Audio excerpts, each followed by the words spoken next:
right, y'all. Next week, Big Haas is gonna freestyle over this.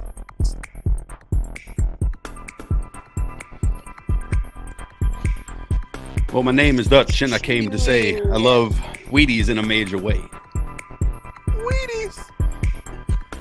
Get your colon cleansing ass out of here. Since we don't have a guest on the show, let me ask you guys a question. I like talking over the music. Since we don't have a guest on the show, real quick, let me ask you guys all a quick round the horn question. By the way, today's show is sponsored by Ellen DeGeneres. Oh, You see my sponsor. Um, You never seen The no, Matrix, Anna? Yeah, I've seen The Matrix. You seen The Matrix Part 2? I don't know, probably. All right, fine. Whatever. I'm not a big movie person. And for those Oh, wondering, you and my wife would get along famously. What's he into? not watching movies. You like music? She likes Guys, music. She likes house. don't talk over Anna today. She's using her ear pods. And she also likes trash TV like Housewives and shit. Oh, I'm not really into Housewives. I don't really watch TV like that either. But she's definitely into music and dance and stuff like that and fitness. My wife started watching them tattoo shows. Jesus Christ. Ink Master. All the inks. Every ink. She got the Chicago ink, Black ink, Chicago. A dude I went to high school with was on there. He got kicked off a while ago. Let me ask you Okay, guys. Dutch, go ahead. Round the horn. Here's my I the other day I was in the store and I was just buying some cereal. Wheaties. And I got no, I was joking about Wheaties. Patty. I bought Wendy's has a new cereal called Wendy's cereal. Frosty. Wendy's? Yeah. Wendy's Frosty flavored cereal. Yep. Okay. I tasted, I tried it. It's pretty good. My question to you is, what dessert treat would you see in the store if they had a cereal for it like that and just say, oh, I'm going to try that? What dessert would you go for as your own branded breakfast cereal? I got one right off the top of my head. It came right into me like the start. Oh, that's pause. Like a Stay Puft Marshmallow Man. Vagina flavored cereal. Now I don't have a whole stockpile of that shit. But I would say I would It was say a lady present. You know something. I don't know if this snack has been discontinued or not, but I would say my first would be Suzy Q flavored cereal, or if they could get my Nana's sweet potato pie recipe cereal, which kind of indirectly goes back to our original thing about vagina. Oh Jesus! How? No, I need you to bring that. Oh, you never heard that song? You never heard that song? My I'm that guy. You're so fly. I got to get a piece of that sweet potato pie. Yeah. See, 90s rap. Throwback. Okay. I'm like, it's giving before my time. Let's quote some Crunchy Black or something so she can relate. What dessert?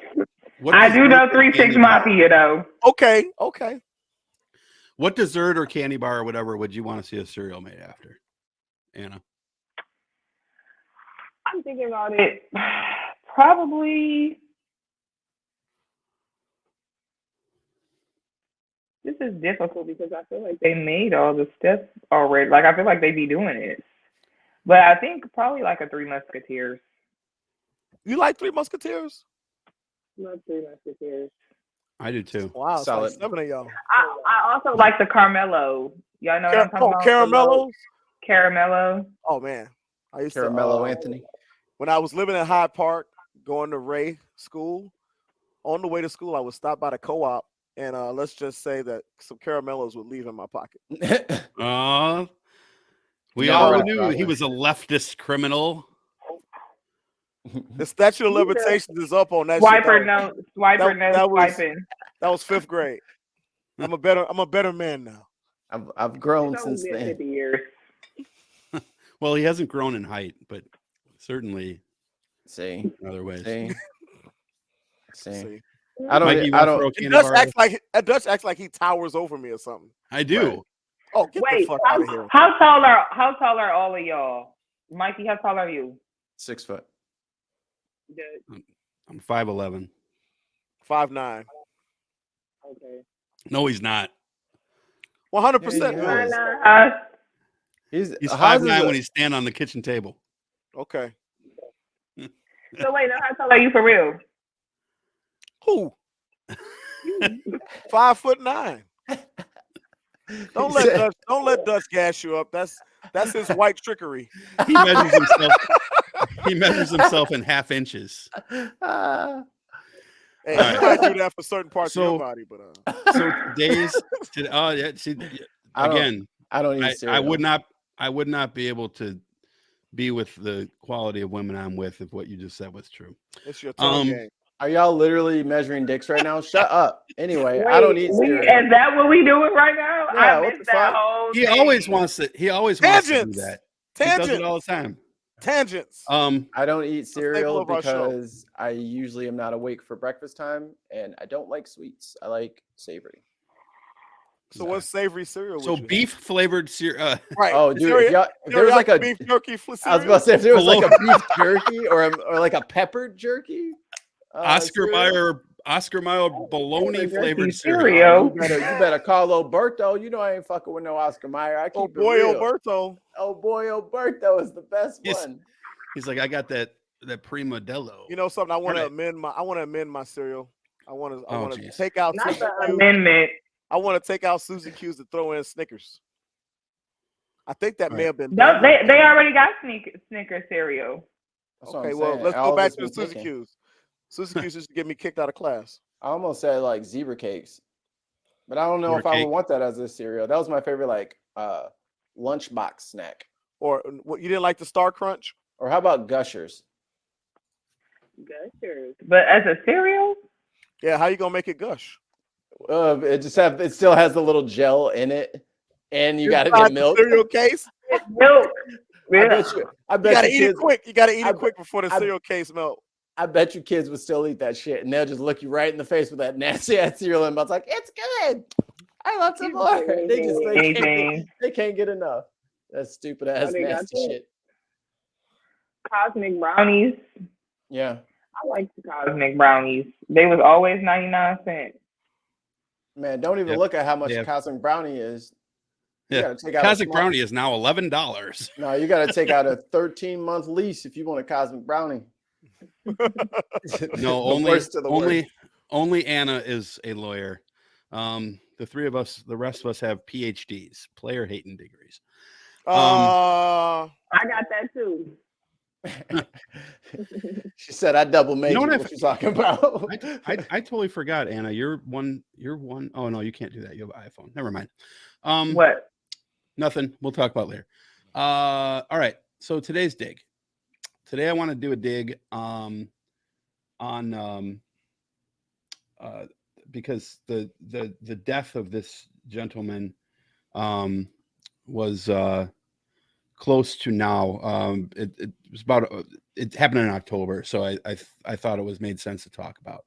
So while I'm doing this dig, I will pull up a photograph of our friend here for today's dig. How do I make sure I spell it right?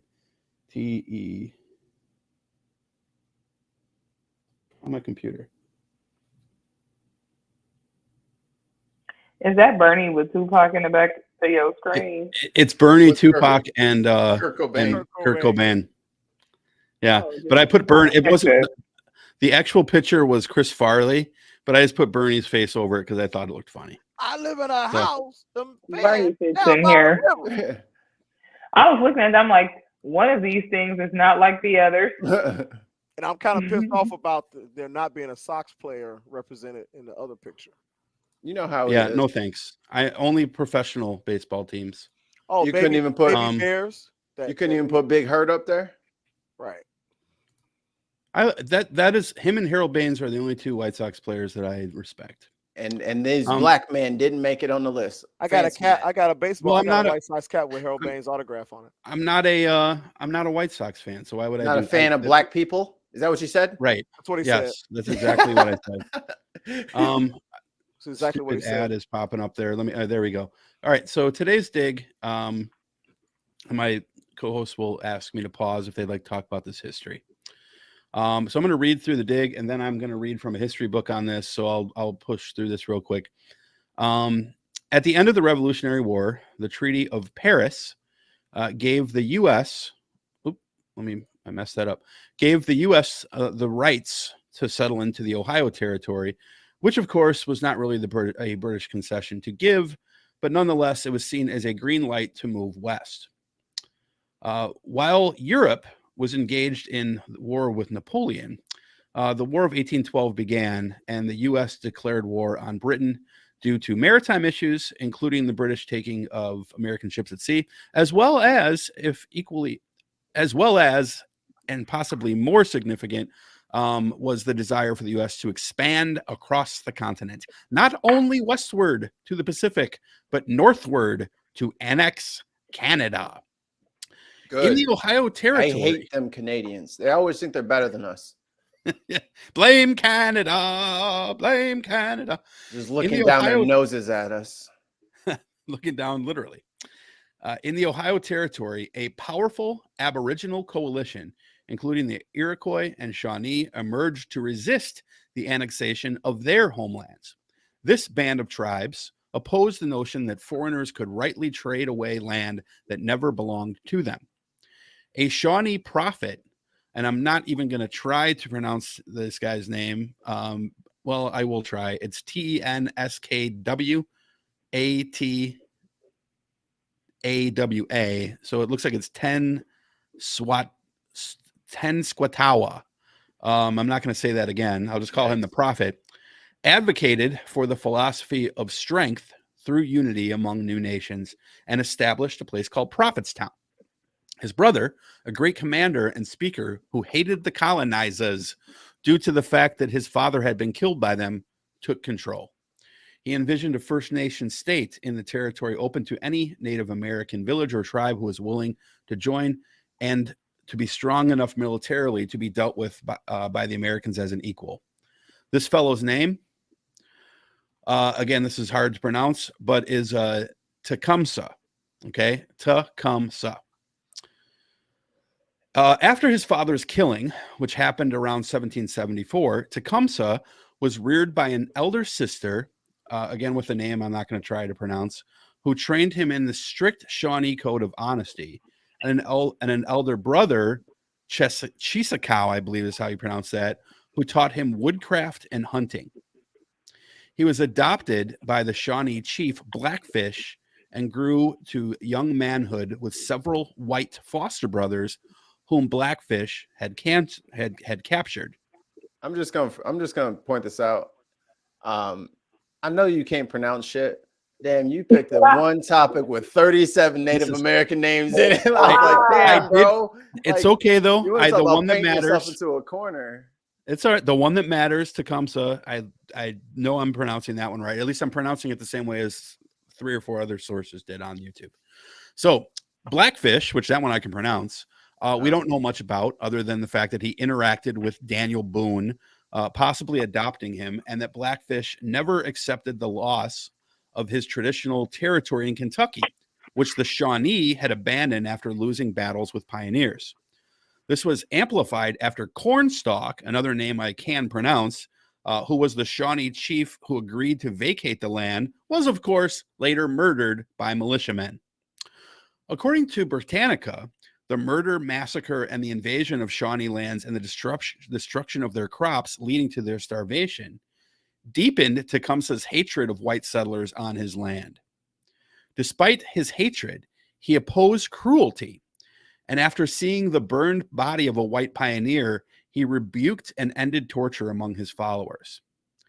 Tecumseh spent many years fighting small battles against white settlers on his land and assisting Cherokees in their own fight in the South.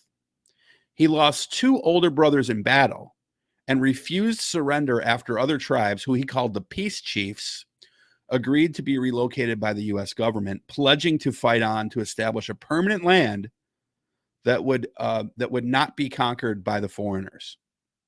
In rebuking the Peace Chiefs, Tecumseh said, quote, land is like air and water, the common possession of all tribes.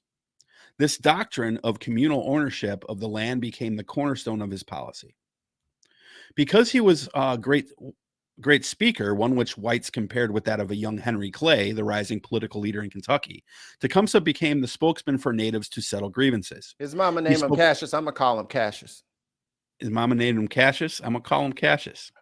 He spoke at councils and lived peacefully in Ohio and took to the study of treaties. And I wonder what he learned there. Well, it's assumed here that he realized that these treaties never worked out as agreed because he had a little bit of a philosophy change. About 1808, Tecumseh settled in present-day Indiana with his brother, the aforementioned prophet.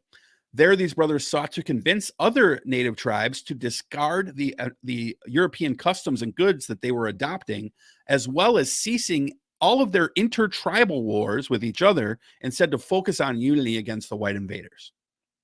Sounds familiar. The prophet held a reasonable belief that maintaining the purity of his culture was important, but unwisely believed that firearms were apathetical to that purity and that they shouldn't use them to fight. Tecumseh, however, had experience from the Battle of Big Timber, and he knew that he needed a modern army to fight against the colonizers, one with cannons, horses, and probably stealth drones.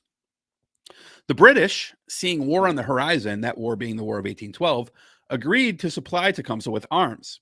Together, the brothers formed Prophetstown, named after the brother, and now with weapons, he sent out to find him some soldiers. Tecumseh was forming his Aboriginal confederation to resist U.S. expansion westward past Ohio. He made long journeys into vast territories. He went from the Ozarks to New York to Iowa to Florida, easily gaining recruits as natives across the country saw that the rise of settlers had pushed their game from their hunting grounds, and as a result, the First Nation economy had broken down, with no restitution, of course, from the U.S. to fix it. Only more offers for land further and further west, further from their ancestral homes, and sites important to their religious and spiritual beliefs.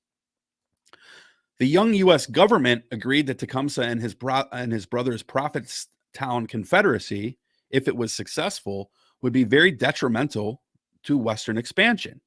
So, in 1811, learning that Tecumseh was out on his recruiting trip, a future short-lived president by the name of William Henry Harrison marched up the Wabash River and camped near the brothers' settlement.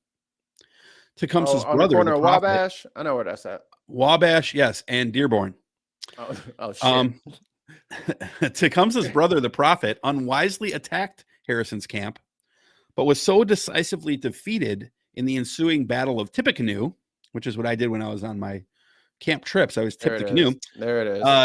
That his followers dispersed and the prophet fled to Canada, along with Mikey, while Harrison burned Prophetstown to the ground, of course. That's the thing with white people. Like whenever you attack them, they attack you, you attack them back, and then they we gotta get you back. Yeah, we're gonna get you back when we commit genocide. Anyway, enter the most creatively named of all wars, the War of 1812. Tecumseh assembled his followers and joined British forces led by General Brock on the Canadian side of the Detroit River. Brock was undermanned and needed help, and he found it in Tecumseh. There, the two fought together, perhaps the most formidable force ever commanded by a Native American, an accomplishment that was a decisive factor in the capture of Detroit, a battle that temporarily saved Canada from invasion by the United States, at least for then, because we'll get them someday. Darn Canadians. There you go. Attacking us with their meese and their poutine. I will trade if they. You know what? I wouldn't mind the Canada geese so much if they like offered poutine like down here in the States more regularly, because they keeping that shit a secret up there. Americans don't know. If we knew, we'd have a poutine truck at every fucking corner. But they keeping that shit a secret. If you don't know what it is, Mikey, what is it? Good. No, it's French fries with gravy, cheese curds, and cheese. Yep, it's tasty. It's thebomb.com, and they ain't telling us that shit. They hiding it. So back to the fall of Detroit. Now, again, this is the first fall of Detroit. Is this before or after Isaiah's Detroit? That's exactly what my joke was. They said the second fall of Detroit was ushered in by Michael Jordan and Scottie Pippen. Oh, we're not going to talk about Dr. Detroit, the movie? Y'all do too much, y'all. Y'all know I'm from Detroit, right? Yes, we know, and we were wondering what's I that? was just wondering if y'all was gonna do too much because I've been letting it rock. I'm like, well, the Michael Jordan joke, we just going a little far, but go ahead with Tecumseh. Anna, whatever that pop is that Anna liked, they're using that as Faygo. Yeah, they're putting cans of Faygo and catapults and shooting them across. We're not doing this. We're not doing this today. We've already had this discussion. We're not bringing it back. We're not relitigating it. All right. So again, asked and answered, counsel. So General Brock, who was again the British general who was partnering with Tecumseh, developed a kinship with Tecumseh, and he believed in securing land for the natives. However, in the Battle of Detroit, he was killed and replaced by General Proctor, who apparently likes to perform certain surgeries. But Proctor had no such respect for the native leader. Proctor convinced Tecumseh to attack Fort Meigs, held by Harrison, but Proctor's battle plan failed miserably, and Harrison was able to achieve. Who? Meigs Field. They closed the Battle of Meigs Field. It may be named after the same thing, but it's nowhere near it. That's how big the battle was. Right. Well, they named Midway Airport after a battle in World War II, so you never know. But Proctor's battle plan, it failed, and Harrison was able to achieve his lifelong goal of invading Canada, which, of course, if you look at any map, you know it eventually failed. Tecumseh accompanied the British in retreat to southern Ontario. There, on October 5th, 1813, just a couple of weeks ago, as far as the calendar goes, because we're recording this in October, Tecumseh made his final stand to regain his homeland. Outnumbered by Harrison's forces, Proctor and his British soldiers retreated, leaving 500 or so braves to face 3,000 American militiamen. The Aboriginal forces were routed, and Tecumseh was killed. His body was carried from the battlefield and buried in a grave that has never been discovered, nor has it ever been determined who killed Tecumseh. But Kentucky legislator Richard M. Johnson would rise to the vice presidency of the United States because of a false claim that he had done so. You don't say. Tecumseh's death marked the end of the First Nation resistance, and soon after, the rest of the depleted tribes were transported beyond the Mississippi. However, it is important to note that Brock, again, the British general, and Tecumseh's alliance became central to Canadian identity, and both are celebrated characters in Canadian history. So I wanted you folks to learn. I didn't know if you guys knew about Tecumseh or not, or if it was somebody that you guys had ever heard of. Any quick thoughts, any parallels with, other fights that you guys want to talk about? And then I'll read a quick paragraph from this textbook, which is going to make you laugh. Debatable. Thoughts? Go ahead, Hoss. It's just another. It's much like life. You have an ally, and somehow that ally is tragically taken from your surroundings, and then the person who fills that vacuum is not nearly the ally that you needed, but you're in too deep. You know what I mean? Mm-hmm. What was it, Harrison? Yeah. Was that? Harrison was the United States president who. Okay, who was? Oh, Brock. General Brock. So you have General Brock, and it's all fine, well, and good. You're in there, and then once you become enmeshed and embedded to a certain point, the situation changes, and now you're kind of stuck.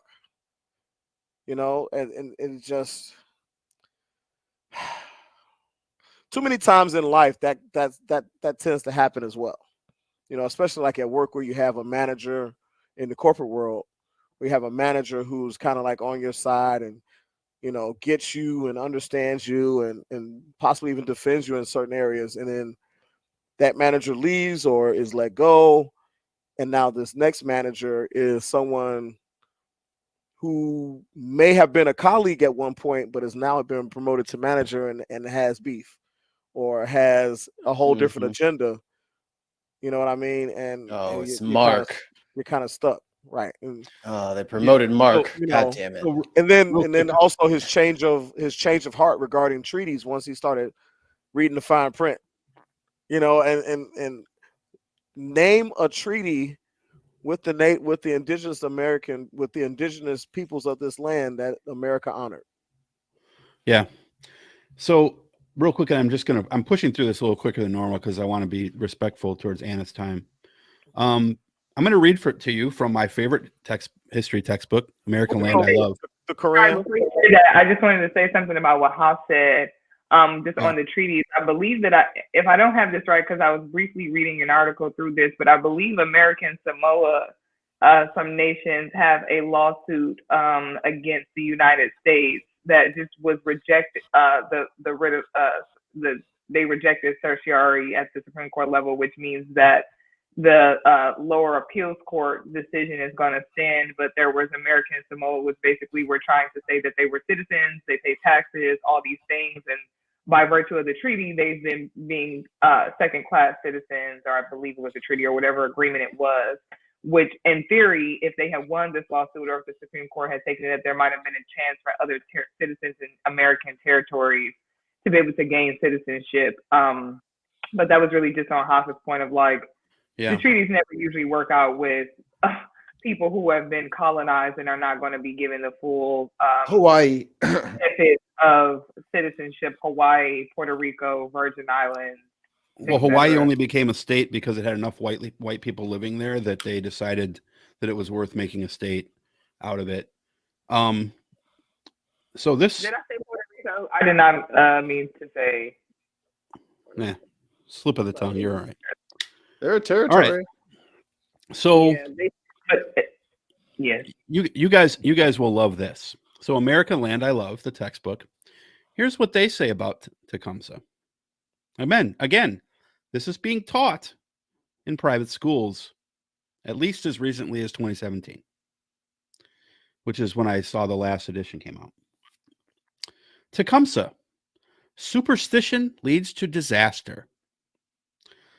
Around 1811, an Indian cult leader known as the Prophet learned from Canadian traders that a solar eclipse would occur a certain day. I was not able to find that much about that anywhere else. Anyway, on the appointed day of the eclipse, the prophet stood up and proclaimed that he would darken the sun and bring it back to life. Of course, the superstitious tribes didn't know what caused the eclipse, but it appeared to them that the prophet had power over life and death, kind of like the Bible. Anyway, Tecumseh and the New Madrid quake. While the prophet gathered thousands of Indians to his headquarters on the bank of the Tippecanoe River in northern Indiana Territory, his brother Tecumseh, a Shawnee chief, began to organize the tribes for war against the American settlers west of the Appalachians.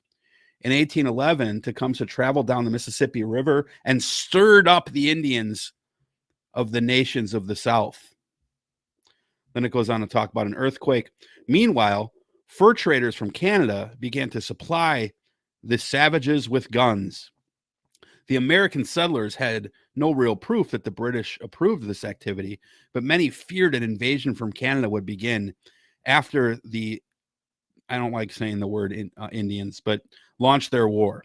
American farmers made plans to protect their God-given homes and their families. The governor of Indiana Territory, William Henry Harrison, decided to act before the savages gained further strength. Taking 1,000 soldiers, he marched to the headquarters of the prophet. In the Battle of Tippecanoe, Harrison and his troops defeated them. And that's it. and then on the next page it says Harrison won victory over the Indian war parties and the British troops at the Battle of the Thames River on October 5th in southern Ontario, and Tecumseh was killed in battle. His death symbolized the close of an era for the Eastern woodland tribes and opened the door for Andrew Jackson to. And then it talks about how this was a wonderful thing that opened the door for Andrew Jackson to expand into the Ohio Territory, because, as it will go on to say in paragraphs afterwards, that manifest destiny, God had a plan to do with it, and then it was all for the good of the natives. So, and you wonder sometimes, but what are your thoughts on reading on what I told you, which is authentic history, compared to what these poor kids in private school are learning? What does that make you think? Sounds about white. Sounds about white. White on time. Hey, by the whites of their eyes. I mean, that it is this. This is the thing. This is what happens. Let me get my gentrified candle. These kids in these private schools, where do they end up usually? They usually end up in positions of power. I'm about to say Congress. So Congress, like loan officers, mortgage brokers, finance officers, CFOs, CEOs, these positions of power where they have been taught very incorrectly with loaded messaging, these savages. So you're already othering people and basically dehumanizing people. No, they don't get to go to jail.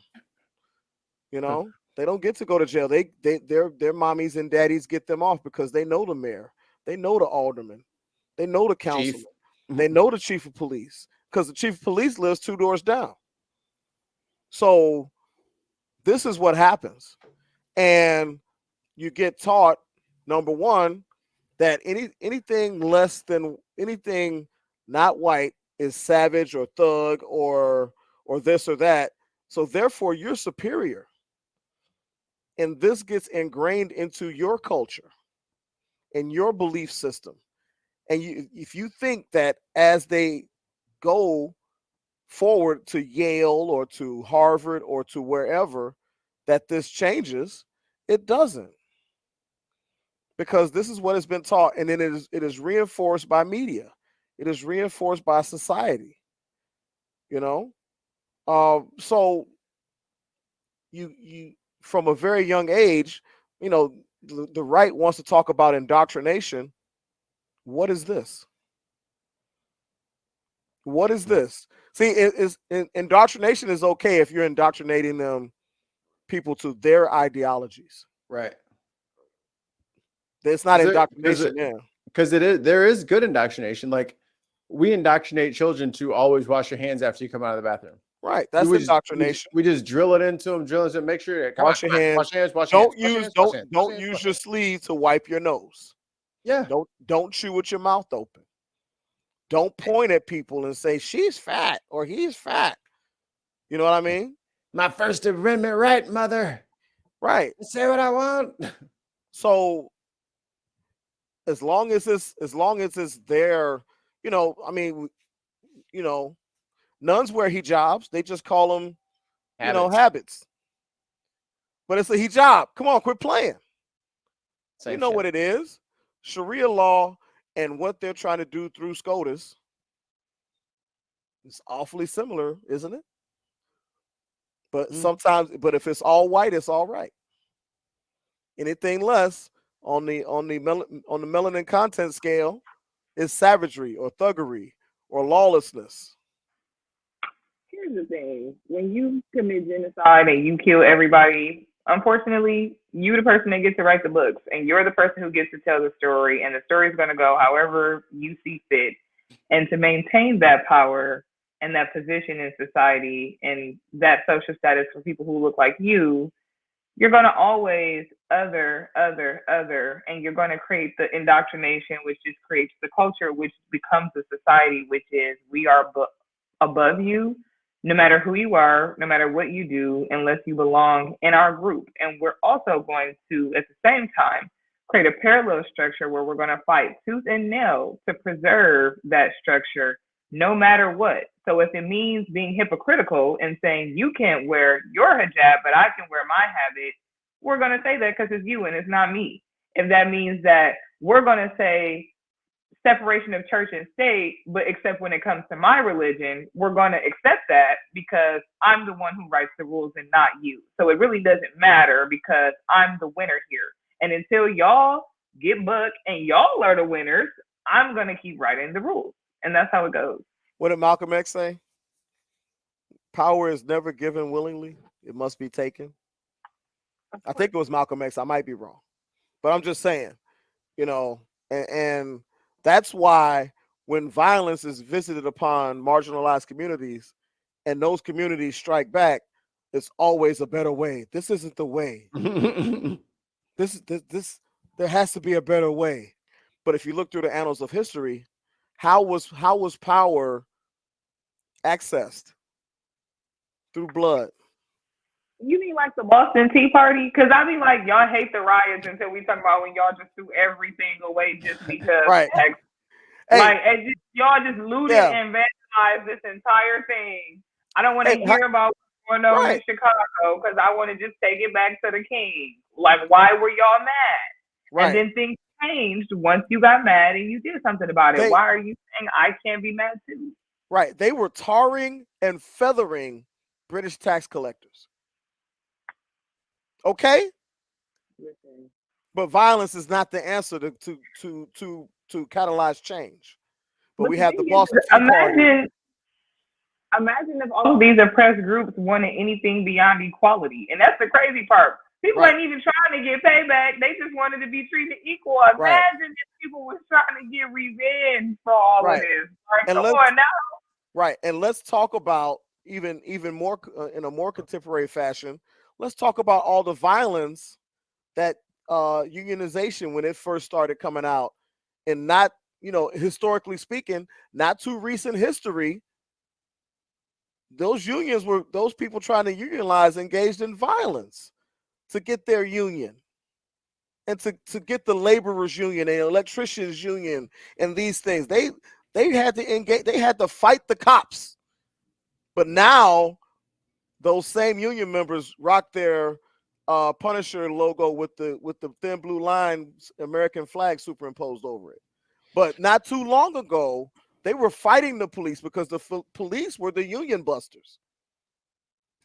Yeah, but the thing that gets me is like Mr. Humble. I don't, and again, I'm not dogging on Mr. Humble, but you're not. I had never heard of Tecumseh before. What? Right? I had only heard of him. Yeah, I heard of him like when I saw something on him a few weeks ago because it was the anniversary of his death. I never heard of him before. And I know about American history. So like I had heard of the revolts, like I knew about the Battle of Tippecanoe, and I knew about that stuff. But I didn't know the leader's name had no particular meaning to me. Right. Mm-hmm. So I was like, I'm going to research this guy and dive a little bit further into him and about the parts that may not be more well known. Like I knew that Tippecanoe happened and that they lost and it was vital to Western expansion, but that was about the most that I knew. Right.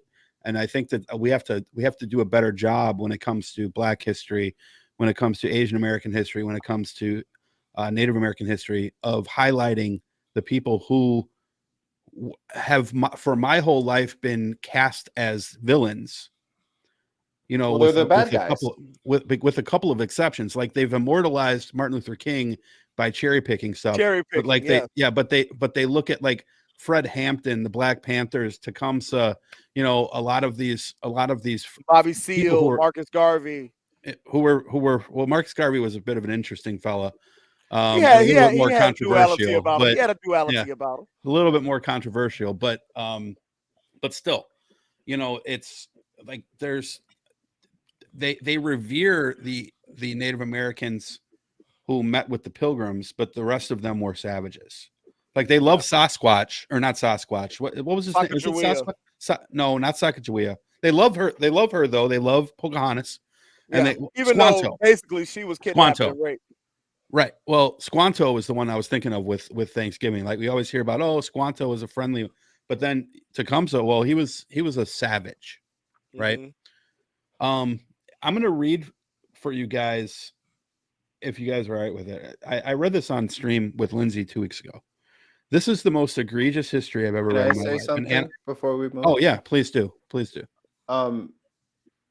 It wasn't, thanks video games for letting me meet fun and interesting people, but a friend of mine, Twisting Curses, is his gamer tag.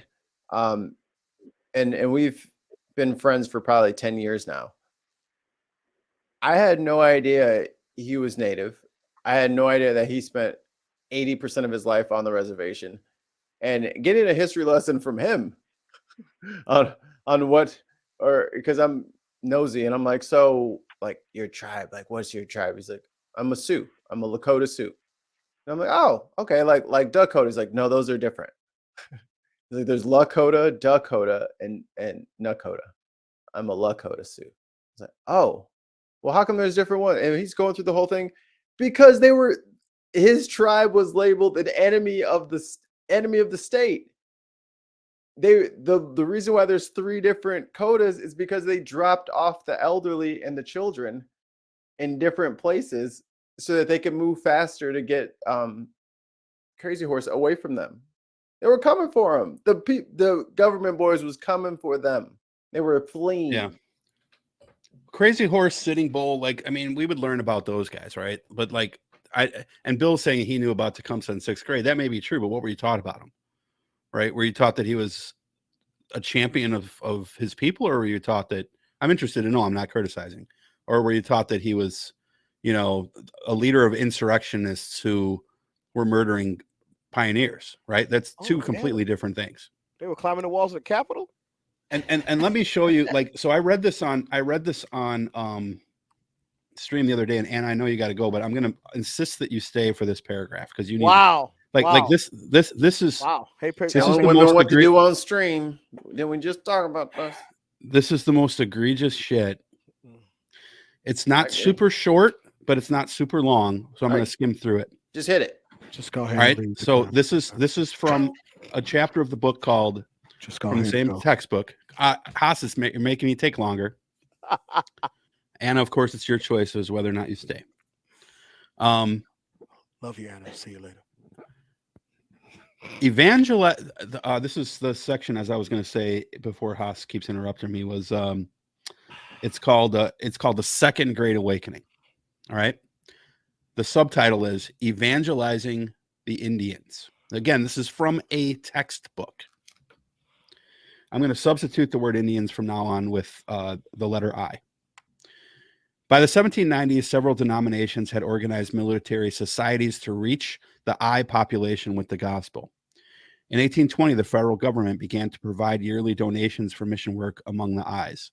The government realized that dignity, prosperity, and peace among the I's depended on their learning biblical principles. American missionaries, get this. This is from a textbook, guys.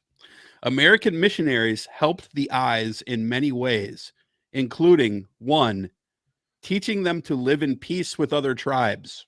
Stealing all their children.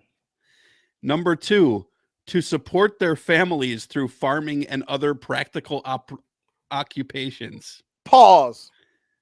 Let me read the third one. Wait a minute. And number 3, to read the Bible. Now, wait a minute. Number 2, who taught these goddamn motherfuckers how to goddamn farm the land when they got here? Didn't they teach us that Squanto story before? Right. So they doubling. They're obviously lying. These people, they idolize the land. You think these mugs don't know how to farm? Get the fuck out of here. Before missionaries came, alcohol abuse and tribal warfare threatened to destroy I culture. Where did the alcohol come from? Where's the alcohol come from? Exactly. The work of missionaries and the gospel they brought preserved and sustained the true value of the Native American culture. Many young men became missionaries to the Indian. I'm going to skip through this part. Okay. Christian missionaries accompanied the Cherokee on their long journey to Oklahoma. Oh, you mean the Trail of Tears? Many Cherokee were so discouraged during the Trail of Tears, it says, it italicizes it, that they were ready to lie down and die. But these missionaries restored their spirits by preaching, baptizing, and allowing for rest on Sundays. God used Wait a minute. How you a of missionary? How you a missionary and you allowing these people? What if they decide they want to rest on Saturday? Are you as a missionary by force making them continue? Then you're not a How are you fucking missionary. How are you qualified to determine when the wagon train stops?